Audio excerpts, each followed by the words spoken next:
puasa ada satu amal lain lagi, yaitu zakat fitrah.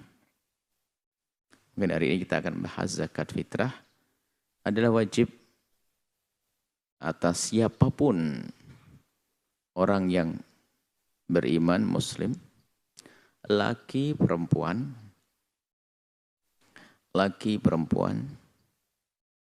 anak kecil atau gede, balik atau belum balik, budak atau merdeka. Cuman perbedaannya nanti jika anak kecil belum punya apa-apa, wajib atas orang tuanya. Budak wajib sayyidnya yang membayar, tuan yang bayarin. Jadi kalau ada anak-anak yang di bawah naungan orang tuanya, anak-anak kecil, maka itu yang wajib membayarkan adalah orang tuanya. Jadi zakat fitrah ini zakat ada dua. Yang pertama zakat harta, zakat mal. Yang kedua zakat fitrah. Zakat mal itu berkenaan tentang harta kita. Apakah zakat perdagangan, atau zakat peternakan, atau zakat emas perak, atau zakat tambang, atau barang temuan. Dan zakat apapun yang ada urusannya dengan harta, itu namanya zakat mal. Dan itu ada aturan-aturannya juga. Maka bagi siapapun yang sudah memiliki harta, hendaknya sudah berpikir, bertanya kepada ulama, apakah sudah wajib zakat atau belum. Kalau belum zakat, ya tidak wajib zakat. Kalau sudah, ya harus bayar zakat. Tapi tidak semua orang kaya wajib zakat, jika hartanya bukan harta yang harus dizakati. Jadi zakat ini tidak boleh kita paksa-paksakan harus wajib. Kita paksakan harus wajib zakat, enggak boleh. Tidak seperti itu. Akan tetapi, kalau sudah memenuhi syarat-syaratnya, baru zakat itu nanti wajib. Itu zakat mal. Tapi di sini kita bicara zakat fitrah. Zakat fitrah adalah zakat jiwa. Untuk mensucikan jiwa kita. Dilakukan setiap tahun. Dan bagi siapapun, laki, perempuan, anak kecil, atau dewasa. Nah, tentunya di sini ada beberapa catatan yang harus kita fahamkan. Kapan zakat fitrah itu sudah wajib? Untuk menjadi wajib harus memenuhi syarat yang pertama. Orang yang mengeluarkan zakat tersebut, atau yang dikeluarkan zakat untuk dia, mengeluarkan zakat kan diri sendiri, atau yang dikeluarkan anaknya misalnya. Anak kita wajib mengeluarkan zakat untuk dia. Kita sebagai orang tua mengeluarkan zakat untuk, atau kita mengeluarkan zakat untuk diri kita, istri. Nah syaratnya adalah yang kita zakati itu adalah menemui Ramadan dan menemui hari raya. Menemui Ramadan dan menemui hari raya. Syaratnya seperti itu. Makanya jika ada bayi lahir setelah adzan maghrib akhir Ramadan, setelah adzan Allahu Akbar pada buka lahir bayi malam hari raya, maka dia tidak wajib dikeluarkan zakat. Kenapa? Karena dia tidak bertemu Ramadan. Tapi kalau lahirnya pinter, ya lahirnya pengen dizakati. Lahir langsung adzan. Baru lahir ceprot, langsung adzan maghrib hari raya. Maka dia wajib dikeluarkan zakat karena dia sempat bertemu Ramadan. Kemudian setelah itu kan adzan maghrib, bertemu Syawal. Begitu ada orang meninggal juga begitu kisahnya. Meninggalnya sebelum maghrib. Sebelum maghrib meninggal. Karena dia sebelum maghrib meninggal, sebelum maghrib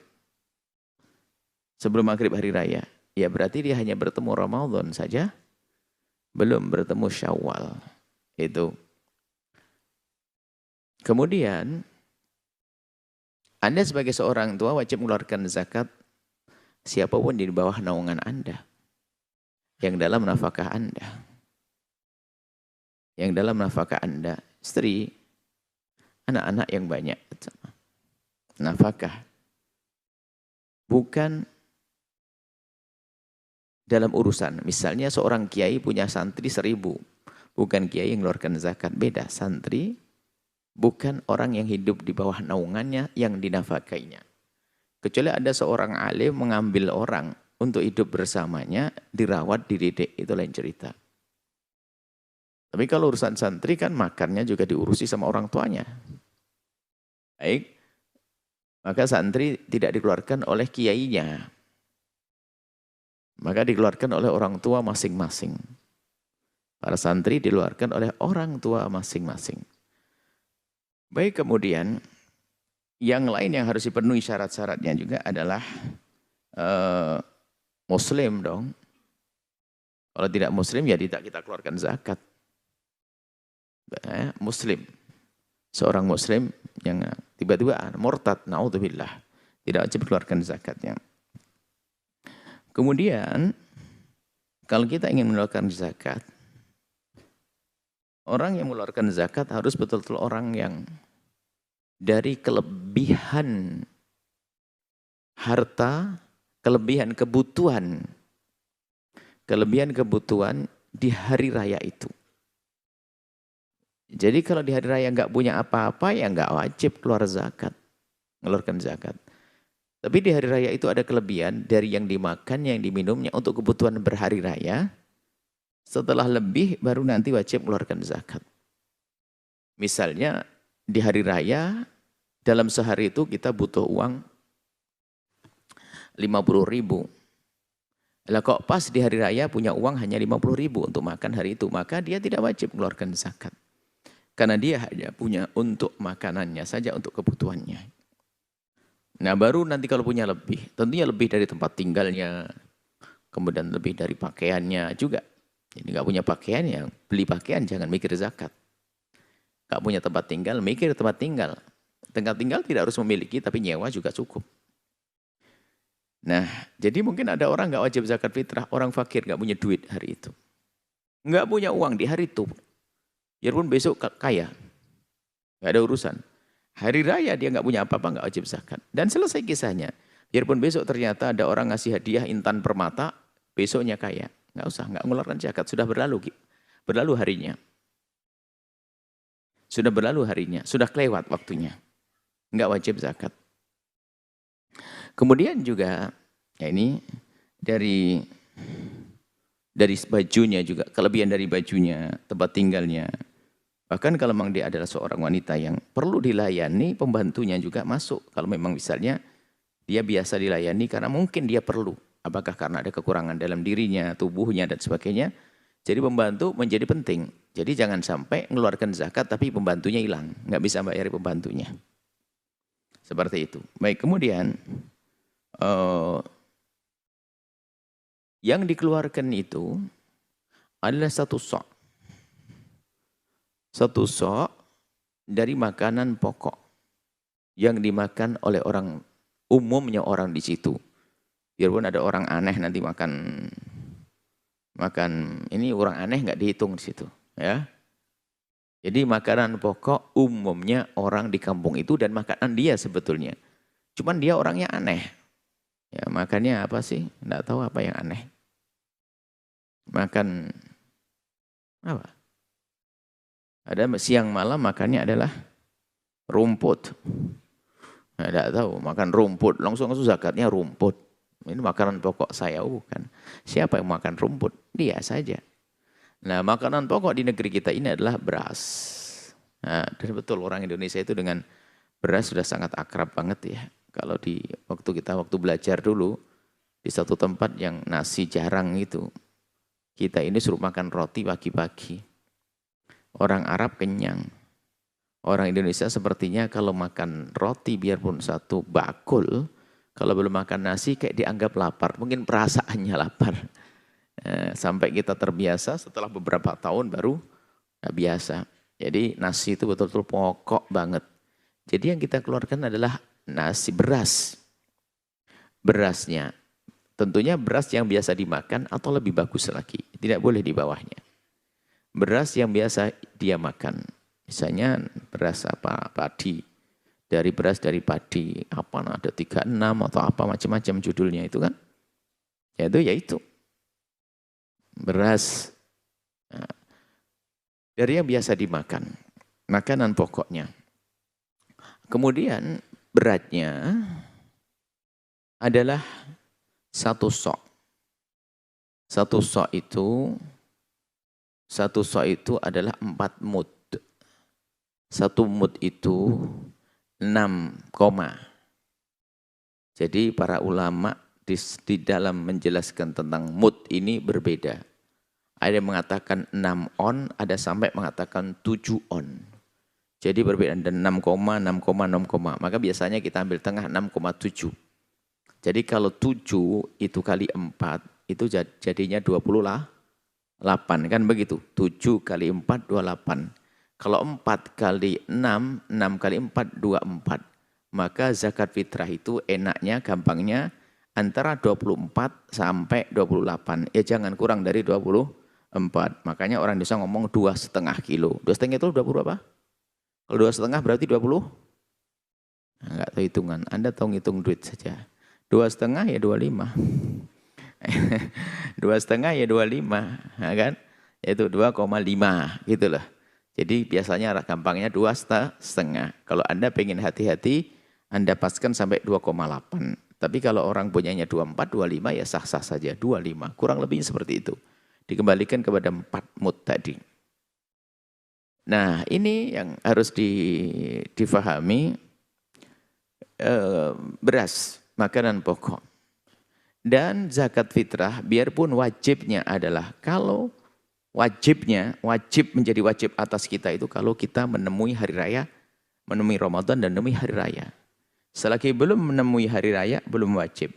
Tapi kita boleh mendahulukannya, mengeluarkannya sebelum waktunya. Sebelum waktu wujub, sebelum wajib. Yaitu jika kita sudah menemukan salah satu syarat wajibnya. Syarat wajibnya adalah Ramadan kita temui dan Syawal kita temui.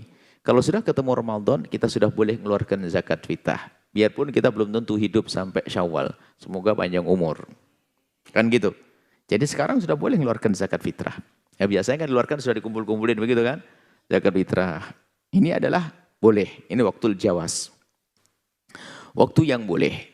Waktu boleh mengeluarkan adalah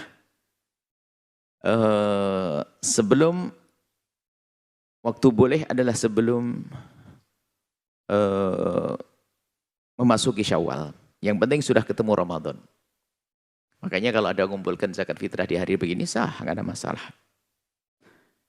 Kemudian ya ini waktu bayarnya boleh sebelum masuki Syawal. Kemudian waktu yang terbaik adalah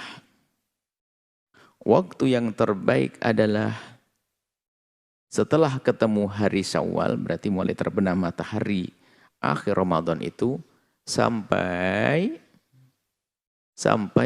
kita melakukan sholat Id. Ini adalah sunnah sebelum sholat Id. Sunnah tidak harus. Kenapa sebelum sholat Id? Tujuannya adalah biar tepat sasaran. Sebab tujuannya adalah memberikan jaminan kepada orang fakir di hari itu agar tidak mikir cari makan.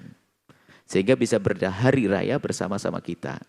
Nah kalau enggak kita berikan di hari raya, sebelum hari raya, nanti bingung. Maka sebelum sholat hari raya, itu sunnahnya. Sunnah sebelum sholat hari raya. Baik. Nah kemudian setelah hari raya, setelah sholat, gimana hukumnya mengeluarkan? Ya tetap sah, cuman makruh, kurang baik. Makruh, tidak dosa, kurang baik. Karena menunda miliknya orang fakir. Menunda miliknya orang fakir ya. Kemudian ada lagi, waduh sampai maghrib, hari raya pertama belum kebayar. Maka Anda menunda-nunda itu hukumnya haram. Tetap wajib membayarnya, tapi dosa telah mengundur. Bukan berarti haram enggak usah bayar, oh enggak, bukan begitu. Haramnya karena Anda mengundur, keluar dari waktunya. Seperti ada orang sholat duhur, belum sholat kelewat. Berarti sudah masuk waktu asar. Kalau ada orang menunda-nunda sholat duhur, enggak sholat masuk asar, maka haram dia. Bukan haram melakukan sholat, haram nunda sholat. Tetap harus sholat. Jangan salah paham. Waduh haram, mending gak usah sholat. Ya bukan gitu. Harus sholat, tapi mengundurnya adalah dosa. Sama zakat fitrah kalau kita undur sampai terbenam matahari di hari raya, maka hukumnya haram. Sebab sudah berlalu hari rayanya, orang fakir sudah besok mikir kerja. Tidak bersenang-senang lagi hari itu sudah. Maka tolong panitia zakat fitrah sedikit berilmu. Jangan zakat fitrah disimpan di kantor desa sampai hari raya Idul Adha. Mungkin maksudnya hari raya Idul Adha kali. Hari raya Idul Fitri, wahai hamba Allah. Sebab ada berita, ya saya ngelihat zakat fitrah masih disimpan di kantor apa gitu. Di sebuah kabupaten mana begitu, di kantor Pak Bupati. Pak Bupati nyimpen zakat fitrah, ada apa ini? Oh, lama-lama bagi-baginya. Sudah mewajibkan kita ngirim ke kantor kabupaten, tak taunya di kabupaten tidak dikeluarkan. Wah, ini nggak boleh. Karena dolim kepada orang fakir. Di kantor desa. Atau di musola. Maka tim musola itu harus gencar dalam membaginya. Boleh dikumpulkan sebelum masuk hari raya, tapi sudah disiapkan malam itu sudah gencar sampai menjelang pagi. Sampai pagi. Seharusnya seperti itu. Baik, ini adalah masalah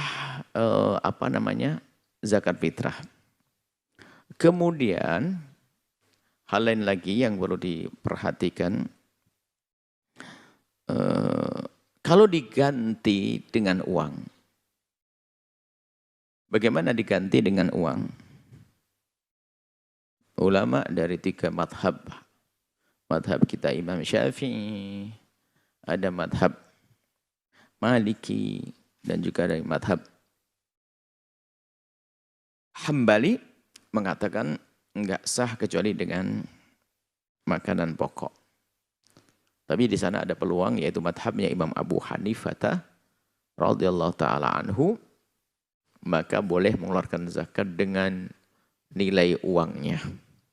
Enggak apa-apa kita ikut ini, dan sepertinya zaman ini hidup kita sudah mulai maju. Jadi orang fakir di sini kayaknya bukan fakir beras. Mungkin kalaupun fakir lauk dan sebagainya. Kalau di rumah sudah ada beras, agar besok berhari raya kita kasih beras lagi. Jadi makan beras, lauknya nasi. Itu kan ya nggak enak jadi.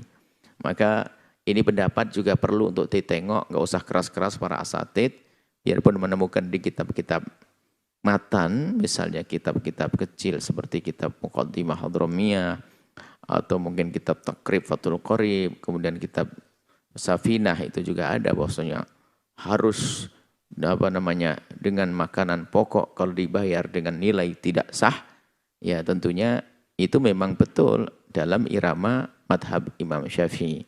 Cuman hari ini kita perlu untuk kita perluas sedikit demi kemaslahatan.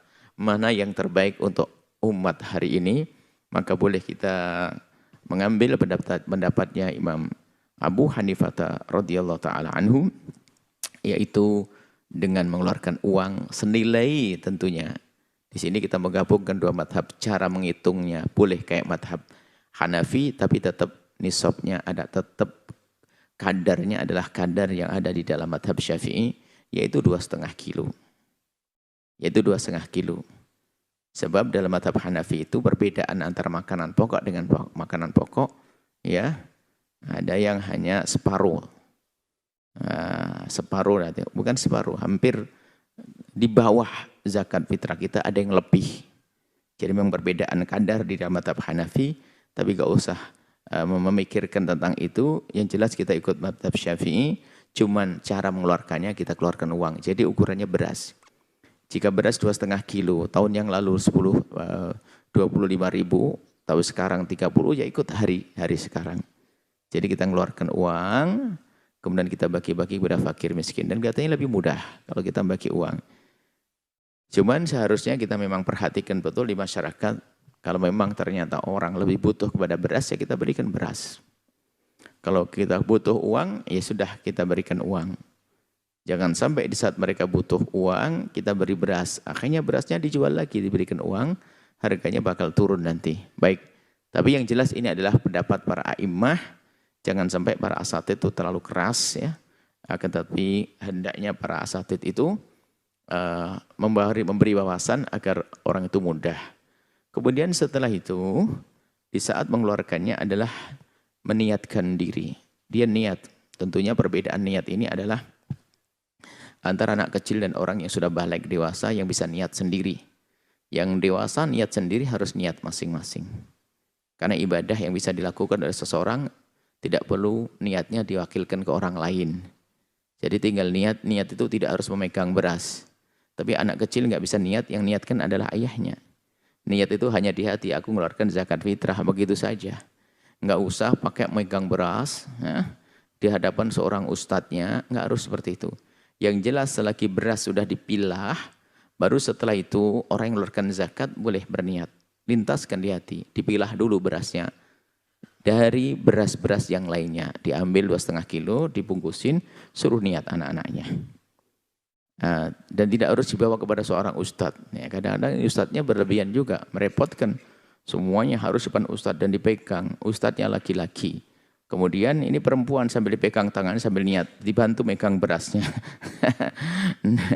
Nawaitu an ukhrija zakatal fitri anni. Nah, ini akhirnya aurat tangannya kelihatan dong. Nah, ini adalah perlu diperhatikan. Tidak usah lah biar. Kalau perempuan lihat mana berasmu tuh. Niat sudah, niat. Pakai dibimbing, bolehlah bimbing bareng-bareng. Nah itu anak kerja, aku niat mengeluarkan zakat fitrah untuk diriku sendiri, sah. Cukup melintaskan di hati, ini zakat fitrahku sudah sah. Jadi mohon jangan sampai ada keharuman yang terjadi setelah itu. Di saat mengeluarkan zakat fitrah. Kemudian utamakan kaum fakir dan miskin tadi. Asnafnya adalah sama dengan asnaful zakat al-mal. Yang menerima sama. Dari zakat mal. Sama zakat mal. Dudukan fakir, miskin dan seterusnya. Ada orang yang punya utang, kemudian orang yang terputus di tengah jalan, nggak punya bekal. Kemudian juga orang yang berada di medan laga, fisabilillah dan lain sebagainya. Baik, itu adalah tentang zakat fitrah. Mohon diketahui, maka sekarang sudah mikir. Sudah dikumpulin, keluarkan ya. Baru nanti disiapkan, baru nanti di malam hari raya atau menjelang sholat hari raya, Anda keluarkan. Tapi kalau Anda bagikan sekarang pun boleh. Karena barangkali memang Anda, tetangga Anda yang kelaparan hari ini. Sementara Anda nggak punya uang kecuali zakat fitrah. Ya sudah Anda keluarkan zakat fitrah Anda. Selesai. Baik. Berarti itu sudah menjadi miliknya dia. Nah, ya seperti itu. Miliknya orang fakir tersebut.